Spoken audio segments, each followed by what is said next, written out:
ಚಾಮುಂಡಿ ಬೆಟ್ಟದಲ್ಲಿ ಪೊಲೀಸರ ದರ್ಬಾರ್ ಹೇಗಿದೆ ನೋಡಿ. ಅವ್ರ ಕಡೆಯವ್ರು ಬಂದರೆ ಈಸಿಯಾಗಿ ದರ್ಶನ ಮಾಡಿಸ್ತಾರೆ, ಬೇರೆಯವರಾದರೆ ಸಾಯಬೇಕು.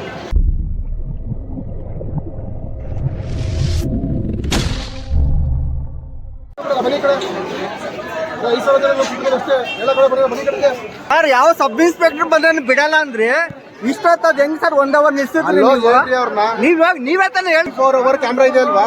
ಕರೆಕ್ಟ್ ಅಪ್ಪ. ಇವಾಗ ಇಷ್ಟೊತ್ತು ಪೊಲೀಸ್ ಆಫೀಸರ್ ಎಲ್ಲ ಇವಾಗ ಸಬ್ ಇನ್ಸ್ಪೆಕ್ಟರ್ ಬಿಡಲ್ಲ ಅಂದ್ರೆ ಒಂದು ಯಂಗ್ಸರ್ ನೀವು ಅಷ್ಟು ಬೈತೀರಲ್ಲ ನೀವು. ಏನ್ ಬೈತಾ ಇದ್ದೀರಿ ಇವಾಗ ಹೆಂಗಂತ ಬೈತೀರಿ ಇವಾಗ ನೀವು ಯಂಗ್ಸರ್ ಆಗ್ತಾ ಇದೆ ಇವಾಗ ಮಾಡ್ತಾ ಇದ್ದೀನಿ. ಇವಾಗ ಇವರೆಲ್ಲ ಯಾರು ನೀವು ಕೇಳಬೇಕು, ಯಾರು ನೀವು ತಾನೇ ರೀ ಬಿಡ್ತಾ ಇರೋದು ಯಾರು?